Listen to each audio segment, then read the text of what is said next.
इस एकेडमी में स्वागत है। मैं भिखना पहाड़ी पटना से एम गोपाल राजपूत आज आपके सामने आर्टिकल्स के दूसरे एपिसोड में आ रहा हूं। पिछले एपिसोड में मैंने आप लोगों को बताया था कि आप लोगों को कैसे ए एन के नॉर्मल यूजेस को देखना है, कैसे हम ए एन का इस्तेमाल करेंगे, किस तरह से किसी भी नाउन के पहले ए लगेगा और किस नाउन के पहले एन लगेगा। जैसा कि मैंने पिछले वीडियो में आपको बताया था कि यहाँ उच्चारण का अंतर है। उच्चारण का ये अंतर है कि अगर किसी शब्द की शुरुआत वॉवेल अल्फाबेट से होती है और उसका हिंदी उच्चारण कॉन्सोनेंट की तरह होता है तो वैसी स्थिति में उस नाउन से पहले आपको जो है ए का प्रयोग करते हैं। जैसे मैंने बताया था एग्जाम्पल के तौर पे, जैसे मैं कहता हूं यूनिवर्सिटी, तो यूनिवर्सिटी में कहता हूं तो यूनिवर्सिटी वर्ड जो है या यूनिक वर्ड मैंने डाला, यूनिवर्सिटी डाला, यूनिक डाला। यूनिक वर्ड में यह आता है हिंदी में, इसकी वजह से इसके पहले हम लोग जो है ए का प्रयोग करते हैं। लेकिन ध्यान दीजिए, यही सिस्टम वाइस वर्सा भी होता है कि जब किसी शब्द की शुरुआत कॉन्सोनेंट अल्फाबेट से होती है और उसका हिंदी उच्चारण वॉवेल अल्फाबेट की तरह होता है तो उस नाउन से पहले एन का प्रयोग करते हैं। जैसा कि मैंने आपको बताया था, आपको जो है ऑनेस्ट बताया था, ऑनेस्ट के पहले हमने एन लगाया। ऑनेस्ट की तरह और भी बहुत सारे वर्ड्स हैं जिनके पहले एन का प्रयोग करते हैं, जैसे होटल, HOTEL, होटल। होटल को जब होटल पढ़ते हैं तब इसके पहले एन का प्रयोग किया जाता है। बेसिकली एन का इस्तेमाल जो है वह नाउन से पहले किया जाता है। किसी भी नाउन को अगर अनिश्चित बताना हो तब वहां पर एन का प्रयोग करते हैं, लेकिन अगर निश्चित बताना हो तब वहां पर हम लोग द का प्रयोग करते हैं। एक बात यहां सोचने लायक जो सबसे इंपॉर्टेंट है वो ये है कि ए एन को इस्तेमाल करने से पहले उसके मोर यूजेस को हम जाने, कहां कहां हम ए एन का इस्तेमाल अच्छी तरह से करें और करने के बाद हमारा चैप्टर जो है वह आसान हो जाए। क्योंकि इंग्लिश में खास करके ग्रामर में 3 तरह के क्वेश्चंस आपसे पूछे जाते हैं। पहला जो क्वेश्चंस होता है वो आपका फिल इन द ब्लैंक्स होता है, दूसरा आपका कॉमन एरर होता है और तीसरा आपका सेंटेंस इंप्रूवमेंट होता है। आज आर्टिकल्स के दूसरे पार्ट में हम सबसे पहले सम मोर यूजेज ऑफ आर्टिकल्स देखेंगे। तो सबसे पहले यहां पे हम जो हेडिंग बनाते हैं वो हेडिंग हमारा होगा मोर यूजेज और उपयोग कहां कहां करते हैं। सबसे पहला जो यूज होता है आर्टिकल का 1 नंबर में, आपको ए इक्वल टू जो है 1 होता है। 1 का मतलब क्या होता है? 1। 1 का मतलब 1, यानी ए ऑब्लिक एन का मतलब, सपोज करिए यहां पे एन भी दिया हुआ है तो A oblique N equal to 1 होता है। यानी ए एन का यूज 1 के केस में, 1 के केस में करते हैं। जैसे हम कहते हैं यहां पे आई हैव ए पेन, आप गौर से बोर्ड पर देखेंगे यहां ए जो हमने लिखा ना, ए का मतलब यहां पे हो गया 1, यानी मेरे पास एक कलम है।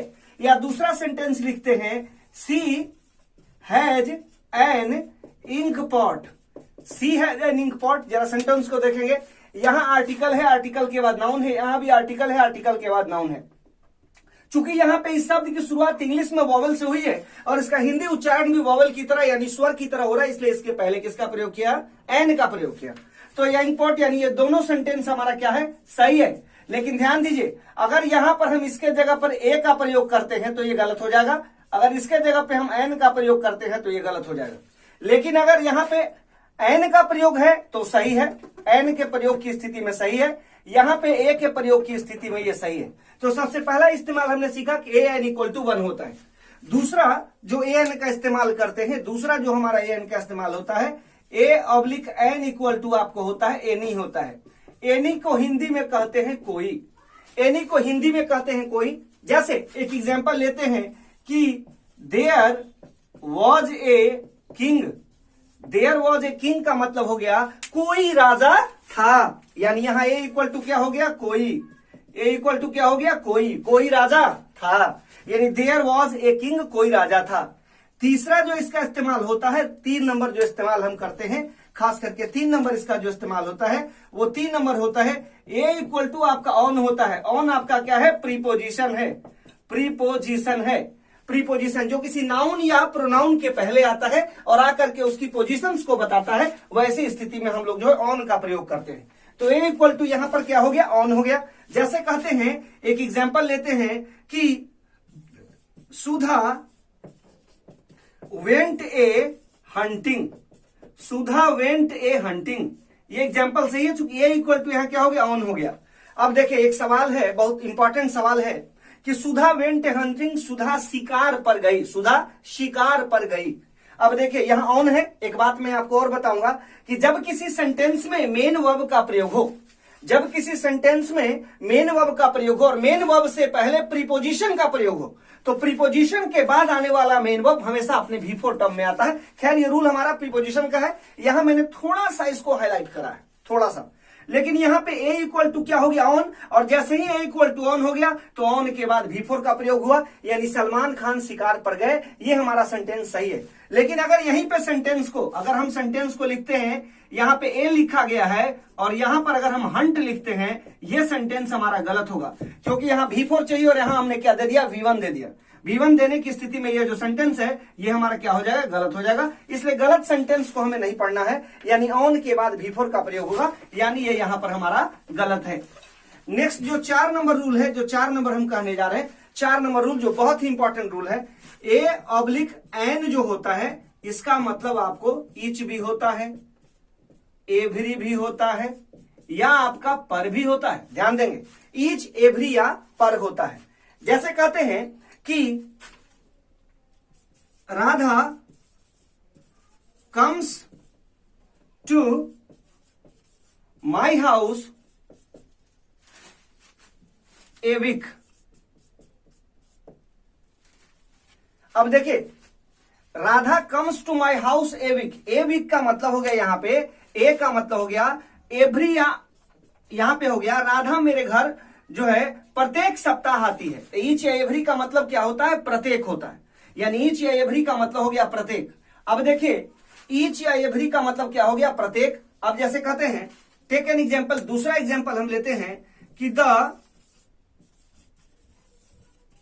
Magadh express runs at a speed of 10 kmh, या इसको करते हैं 40 kmh।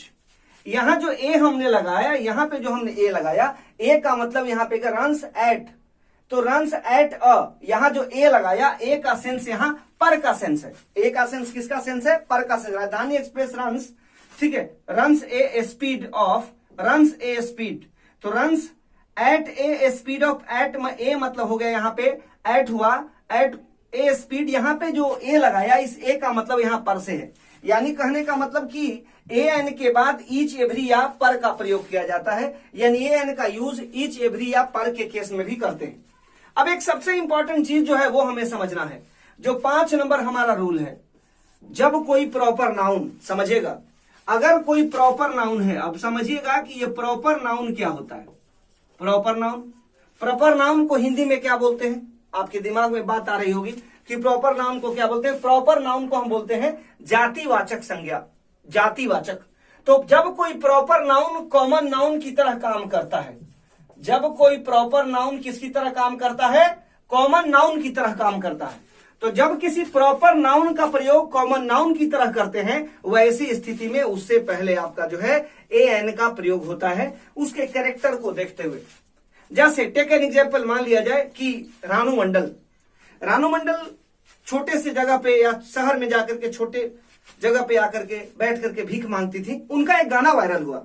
अब जब गाना उनका वायरल हुआ तो उनकी उपमा बड़े बड़े लोगों से की जाने लगी, की जाने लगी। अब जरा बताइएगा कि बड़े बड़े लोगों से जो उपमा की जाने लगी, या मान लिया जाए किसी बच्चे को कहा जाता है कि तुम सचिन तेंदुलकर की तरह खेलते हो, सचिन तेंदुलकर की तरह खेलते हो। अब बच्चे को जब ऐसा बोला जाता है कि तुम सचिन तेंदुलकर की तरह खेलते हो, तो बच्चा बड़ा खुश हो जाता है। यानी है वो एक प्रॉपर नाउन, लेकिन उसको आपने क्या बना दिया, कॉमन नाउन बना दिया। हिंदी फिल्मों में एक गाना आपने सुना होगा कि तुमसे मिलकर देखा ना कोई और, आज दिल की जुबां पे बात आ गई। यानी जो बात जुबां पे थी, जो बात दिल में थी, वो जुबां पे आ गई। लोगों के जुबां पे वो बात कब आती है, जब उस व्यक्ति ने पर्टिकुलरली कोई ना कोई अचीवमेंट प्राप्त किया है। जब वो अचीवमेंट प्राप्त किया, उसी अचीवमेंट की स्थिति में वो प्रॉपर नाउन से कॉमन नाउन बन जाता है, हर व्यक्ति के जुबां पर वो आ जाता है। यानी जब किसी प्रॉपर नाउन का प्रयोग कॉमन नाउन की तरह किया जाए, तो वैसी स्थिति में उसके पहले ए एन का प्रयोग होता है। जैसे यहां पे लिखते हैं एग्जाम्पल में, you are a Virat Kohli, हम लिखते हैं you are a Virat Kohli, you are a Virat Kohli. जरा सेंटेंस को देखेंगे, सेंटेंस सही है, तुम विराट कोहली के जैसे हो, या आप क्या होगा, विराट कोहली के जैसे हो। आप विराट कोहली के जैसे हो। प्रॉपर नाउन क्या बना? कॉमन नाउन बना। तो जब किसी प्रॉपर नाउन का प्रयोग कॉमन नाउन की तरह करेंगे तो वैसी स्थिति में उसके पहले किसका प्रयोग हो जाएगा? एन का प्रयोग होगा, जो यहां पर हमने ए का प्रयोग किया है।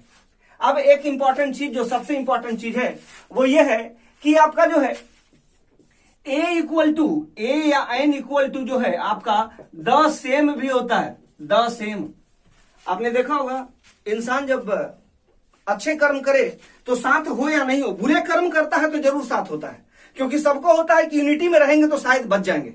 इस पर एक इंग्लिश का बहुत अच्छा प्रोवर्ब है कि birds of a feather flock together. Birds of a feather flock together, इसका मतलब होता है एक थैली के चट्टे बट्टे, यानी वो एक ही थैली के लोग हैं। जैसे यहां एग्जांपल के तौर पे लिखते हैं birds of a feather flock together, एक थैली के चट्टे बट्टे। इसकी हिंदी क्या होगी? एक थैली के चट्टे बट्टे। अब देखिए यहां पे इस सेंटेंस में क्या मैंने लगाया है? ए लगाया है। यहां ए का मतलब क्या हो गया? द सेम हो गया। ए का मतलब क्या हो गया? The same. अब देखिए ए का मतलब यहां पे द सेम हुआ, यहां कहने का मतलब यहां पे यह है कि N equal to the same भी होता है। एन इक्वल टू आपका क्या होता है? द सेम भी होता है। अब देखिए इसको हमने देखा, अब यहां आप देख रहे हैं कि ये छठे यूज को हमने देखा कि एन इक्वल टू क्या होता है? द सेम होता है। ठीक है, तो इसको आप लोग तब तक नोट करिए। ठीक है, इसको जल्दी से आप लोग नोट करिए, फिर आगे बताता हूं। जल्दी नोट करिए, आगे सेक्शंस पे आता हूं। जो भी चीजें आपने नोट करा उसके बाद मैं आपके आगे के सेक्शंस पे आता हूं। अब देखिए यहाँ पे जो सबसे इंपॉर्टेंट चीज है वो आपका ये है कि अभी आप लोगों ने जितने भी यूजेस देखे, एक बारीकी वहां पे ध्यान ये देना है कि आपको जितने भी यूजेस बताए जा रहे हैं उन सारे यूजेस को आप अच्छी तरह देखें, और देखने के बाद उस पर जो है आप इंप्रूवमेंट को या एरर को जब बनाना शुरू करेंगे, जब मैं आपके साथ बनाना स्टार्ट करूंगा व्हाइट बोर्ड के माध्यम से, तो आपको लगेगा बहुत आसान है। जैसे भी अगला जो मैं बताने जा रहा हूं, ये कॉम्बिनेशंस को बताने जा रहा हूं कि किसका कॉम्बिनेशन किसके साथ किस तरह का है। जैसे नॉर्मली आप समझेंगे, एक जो नॉर्मल यूज होता है वो आपका और होता है एन इक्वल टू आपका ऑल होता है। जैसे कहते हैं एग्जाम्पल के तौर पे, a cow is a useful animal. A cow is a useful animal, ये सेंटेंस हमारा सही है। दुनिया की जितनी भी गायें हैं ना, वो सारी गायें उपयोगी जानवर है। तो a cow is a useful animal, ये भी हमारा सेंटेंस गलत नहीं है, तो यहां पे लगा। अब देखिए ए ऑब्लिक एन जो है, ए ऑब्लिक एन का मतलब सम भी होता है या ए सर्टेन भी होता है। ए सर्टेन मतलब कोई अज्ञात जिसके बारे में आपको जानकारी नहीं। जैसे बोलते हैं a mister Ram wants to see you. कोई मिस्टर राम आपसे मिलना चाहते हैं, कोई मिस्टर राम आपसे मिलना चाहते हैं। तो कोई मिस्टर राम आपसे मिलना चाहते हैं, ये भी हमारा सही है। तो a mister Ram wants to see you. इसके पहले मैंने एक चीज और बताया था कि ए एन इक्वल टू आपका जो है ए ऑब्लिक एन जो है, ए ऑब्लिक जो एन है, इसका मतलब आपको मैंने बोला था ईच होता है या एवरी होता है या आपका पर होता है। इसमें इस चीज को जरा बारीकी से समझना होगा, समझना ही होगा। जैसे यहां पे लिखते हैं कि द राजधानी एक्सप्रेस रन्स ए, ठीक है, और उसके बाद हमने लिखा 80 km। मतलब कहने का ये हो गया कि राजधानी एक्सप्रेस की जो स्पीड है वो प्रत्येक घंटे में कितनी है? 80 किलोमीटर है। ये चीज हमने यहां समझाने का कोशिश किया है। रन्स ए, ठीक है। अब यहां पे हमने डाला केएमएच। अब जरा एक चीज को आप समझेंगे, जो मोस्ट इंपॉर्टेंट चीज है उसको समझना है कि अगर कोई सेंटेंस है, ध्यान देंगे, अगर कोई सेंटेंस है, सेंटेंस में अगर एक आर्टिकल आता है और दो नाउन आते हैं, आर्टिकल एक है और नाउन की संख्या कितनी है? दो है। जैसे मैं यहां पे लिखता हूं एक तौर पे आर्टिकल प्लस लिखता हूं नाउन वन, प्लस मैं लिखता हूं एंड, और प्लस यहां पे लिखता हूं नाउन टू। देखिए हालांकि ये सब्जेक्ट वर्ब एग्रीमेंट में भी आएगा, यहां पर भी मैं आपको समझा रहा हूं। अगर एक सेंटेंस है, एक सेंटेंस में दो नाउन है और दो नाउन के बीच में एक कंजंक्शन है, लेकिन आर्टिकल की संख्या आपकी जो है एक है, एक ही आर्टिकल आता है, इसे अगर आर्टिकल वन कहें तो ज्यादा सुविधा होगा। तो अगर हमारा आर्टिकल वन है, दो नाउन है और बीच में एंड है, यहां जो आने वाला वर्ब होगा वो हमेशा सिंगुलर होगा। अगर यहां सिंगुलर है तो ये सही है, लेकिन अगर यहां पे आप जैसे ही प्लूरल लगाते हो ना, ये आपका गलत हो जाता है। जैसे अब यहां आर्टिकल है तो आर्टिकल में कोई भी हो सकता है, ए एन हो सकता है या द भी हो सकता है। जैसे एग्जाम्पल के तौर पे लेते हैं, ठीक है, एग्जाम्पल के तौर पे जो हम लेंगे, जैसे लेते हैं ए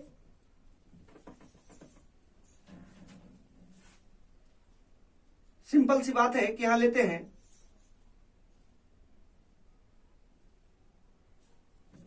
ए से नहीं, इससे बनाइए।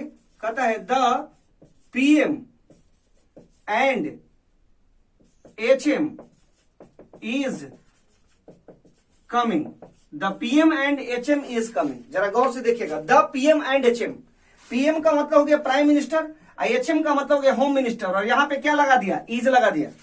अब देखिए, एक ही व्यक्ति के पास प्रधानमंत्री और गृह मंत्री दोनों का पोस्ट है, तो एक व्यक्ति के पास जब प्रधानमंत्री और गृह मंत्री दोनों का पोस्ट है, यानी व्यक्ति विशेष एक है, इसलिए यहां पे आपका कौन से वर्ब का प्रयोग होगा, तो सिंगुलर वर्ब का प्रयोग होगा। यहां हमारा सिंगुलर वर्ब लगा।